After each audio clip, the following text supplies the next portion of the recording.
While the Chiefs are getting healthy in the lead up to the Dolphins game, meanwhile, the Dolphins are scrambling, trying to fill needed parts of their roster with older vets, including a former Chiefs legend, due to sustaining so many injuries. And when you look at that, combined with the fact that the Chiefs should have a key player back on offense to help them at a position of need against a position group on the other side of the ball that Miami is decimated at, this only helps the Chiefs' case that much more. So let's talk about that. The second annual Players All-Pro team, KC, signing several players to future deals today, including a running back and a wide receiver, and much freaking more. But first, how about those?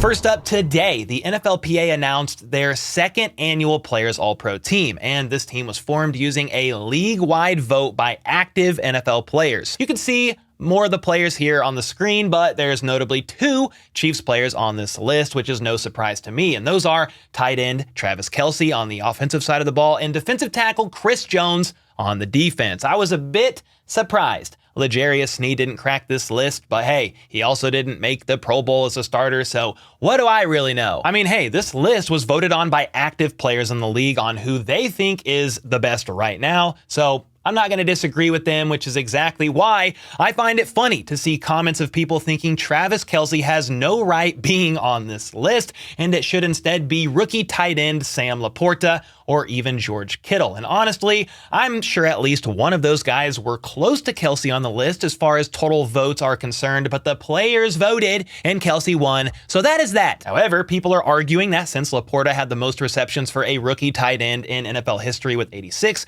and is tied for second with Gronk for touchdowns among all rookie tight ends with 10, he should have edged out Travis Kelce, who had just 5 touchdowns this season. Well, Travis Kelce also had around 100 more yards, 7 more receptions, a better catch percentage, more first downs, and more yards per reception than LaPorta, and the kicker is Kelce played 2 less games, missing week 1 and not playing in week 18, though LaPorta did miss half of week 18's game as well, for what it's worth. And on top of that, Kelce is 12 years older, still performing at an elite level. So sure, an argument for LaPorta could be made, but all that doesn't really say to me he's the best tight end in the NFL, at least not yet. Do you guys agree with me here? Or nah, LaPorta or Kittle should have made the list instead? And if you think that, let me know your reasons why in the comments down below. Next up, when it comes to food, protein is always the main source of pretty much every meal for me and my family, and that's why Good Chop, the delicious sponsor of today's video, is something my entire family thoroughly enjoys. They deliver customizable boxes of high-quality meat and seafood on your schedule that are vacuum sealed and flash frozen at peak freshness, so you can stock your freezer and cook when you want. And not only does Good Chop take pride on sourcing meat that comes with no antibiotics or added hormones ever, but by choosing Good Chop, you support local family farms and independent ranchers right here in the US because they source their meat and seafood from American farms and fisheries. We've been using Good Chop for months now, and my family has enjoyed basically everything that's been sent our way. The girls love the thick cut bacon, the marbling and the steaks, no matter which we've had, has kept them juicy. The Florida pink shrimp went along nicely with the ribeyes this go around, and the chicken wings were fire. Then the cod and salmon has also been a nice addition to our family dinners, and with over 60 plus high quality cuts to choose from online, there's definitely something for everyone. Whether it's some of the food I've talked about already, free range and organic chicken breasts, pork tenderloin, the list is long and fully customizable to suit your preferences. Good Chop also believes in their quality so much that they offer a 100% money back guarantee, so either love Good Chop or get your money back. And to get your box of customized high quality American meat and seafood, as well as show support for the channel, go to goodchop.com/YouTube and use code HBTC120, or click the link in the description down below to get $120 off across your first 4 boxes today. Again, that's goodchop.com/YouTube and use code HBTC120 to get $120 off across your first 4 boxes. And then there's been a couple important Chiefs front office staff members in the news recently when it was announced that the Panthers requested an interview with Chiefs VP of Football Operations Brandt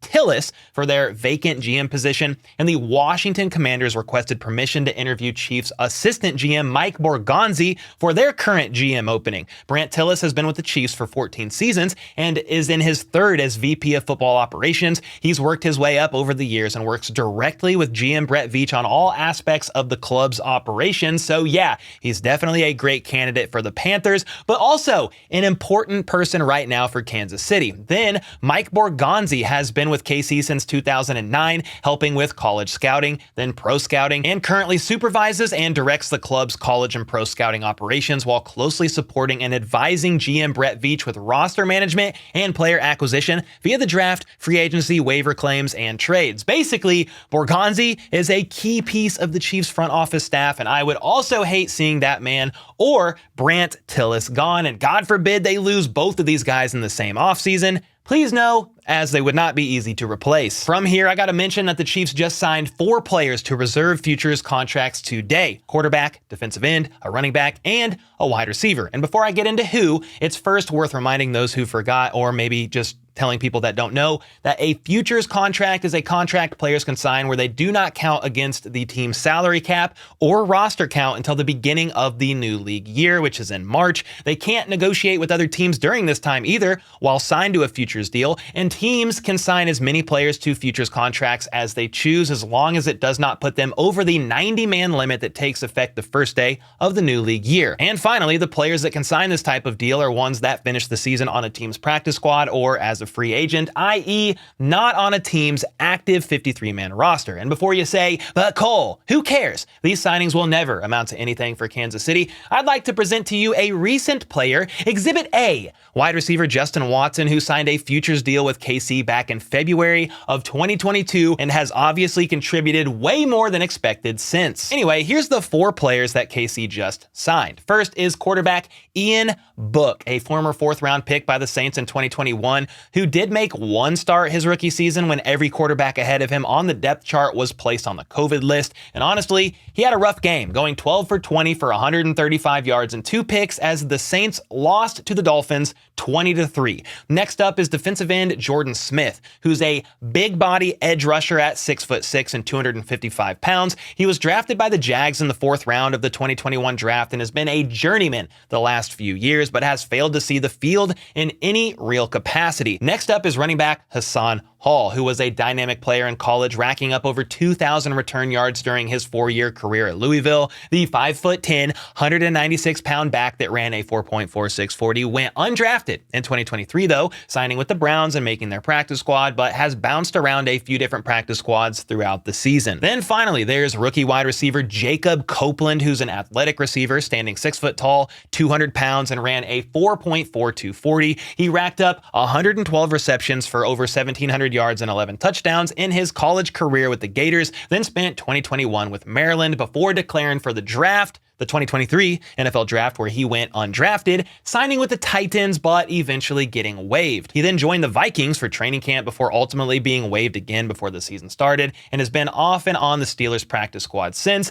now finding himself with the Kansas City Chiefs. So there you have it. 4 players on futures deals so far, with many more to come in the very near future. All right, did you know the Dolphins just signed a former Chiefs legend yesterday? This definitely made me blink a few times when reading his name, and the reason why Miami is making some last-minute roster additions is because they are almost completely depleted of pass rushers due to injuries. Their team leader in sacks, Bradley Chubb, is out for the season. Jalen Phillips, who was 4th in sacks, is out for the season, as is the player who was 5th in team sacks, Andrew Van Ginkel. They are so needy for pass rushers that not only did they sign veteran pass rusher Melvin Ingram to their practice squad back in December, but today they signed him to the active roster. Then yesterday, Miami announced they signed both linebacker Justin Houston and Bruce Irvin to their roster after placing linebackers Jerome Baker, Cameron Good, and Andrew Van Ginkel on IR. They lost all 3 of these guys in the Bills game. So in the span of 2 days, the Dolphins added 34-year-old Melvin Ingram, 34-year-old Justin Houston, and 36-year-old Bruce Irvin to their roster,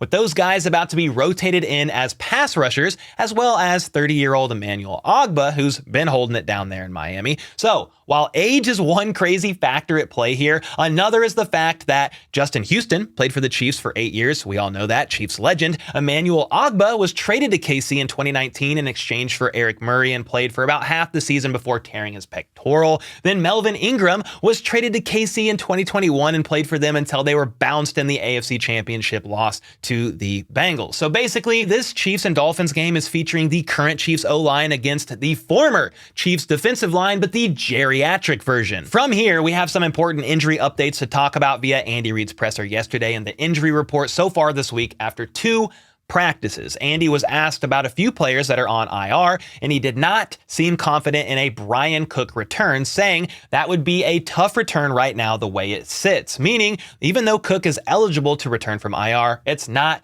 looking likely, which isn't a surprise considering Bryan Cook's foot spun around over 180 degrees. Another player you can pretty much rule out is running back Jerick McKinnon, who was placed on IR back on December 24th and could technically return as early as next week. However, Matt Derrick of Chiefs Digest reported that he had core muscle surgery on January 2nd and was spotted in the locker room on Tuesday using crutches. The muscle tear he had repaired, by the way, also fractured his pelvis when it tore off the bone, which had to hurt like hell for one, and then definitely makes his return extremely unlikely, even though the club hasn't officially ruled him out for the remainder of the season. Then the third player on IR to discuss is wide receiver Sky Moore, who Andy Reid did say could come back from IR next week, noting he's on track to return if the Chiefs win on Saturday. And whether you find that good news or not so good news regarding Sky potentially coming back next week, there you have it. Then, as far as players who are not on IR but are dealing with injuries and are on the injury report, Justin Ross has a hamstring strain, but Big Red said he's making progress, which is a positive, and he's moving in the right direction, not practicing Tuesday, but was limited today. Another positive is offensive tackle Donovan Smith, who Andy Reid said is doing good, and without any setbacks, he should be fine for the game on Saturday. And that, my friends, is great freaking news, considering Wanya Morris, the rookie left tackle who's been filling in for Donovan Smith during his neck injury, left Week 18's matchup against the Chargers with a concussion and is still in concussion protocol, not practicing Tuesday or today. Therefore, Donovan Smith looking to return for the first game since early December is about the best news you could possibly ask for as a Chiefs fan, especially if Wanya isn't able to clear concussion protocol in time. And while Donovan Smith hasn't been elite this year by any means, I like his odds for the most part against the Dolphins' banged up D-line featuring several extremely elderly recent additions. Combined with the fact that Patrick Mahomes is one of the best in the game at avoiding sacks, Donovan was limited both yesterday and today, which is the first back-to-back practice he's participated in any fashion in quite some time. More good news is that after Jawan Taylor had an injury scare last Sunday when he got rolled on when filling in for Wanya after he left with the concussion, he was a full go, talking about Jawan Taylor on Tuesday as well as today's Wednesday practice, which means he's most likely good to go as well for Saturday. Then Toney was limited Tuesday as well as today. And dude, I have no idea if Kadarius will play this week or not. Sure, Andy noted that Toney's hip and ankle was bothering him last week after trying again at practice, and that's why they held him back. But Big Red said Toney's feeling a little better this week, so we'll see where they go with him. But even though he's practiced back-to-back days, limited both days, I might add, Toney has still missed 3 games and in his last game gave away an INT to the Patriots in the fourth quarter. And with Toney playing still somewhat uncertain, I would think that means wide receiver Mecole Hardman gets some more work into the offense,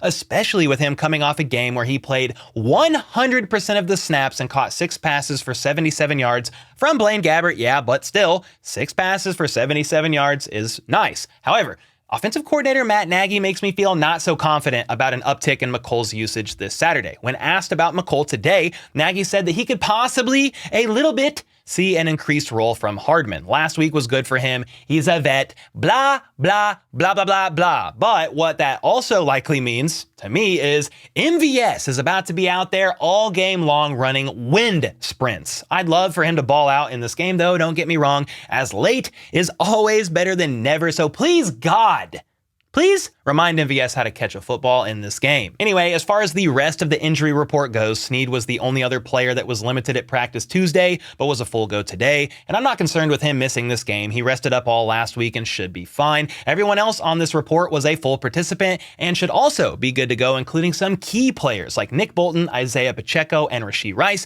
who didn't play last Sunday as they got some rest. And if you look at the Dolphins injury report, I'm not going to dive into it today. I'll do it more tomorrow.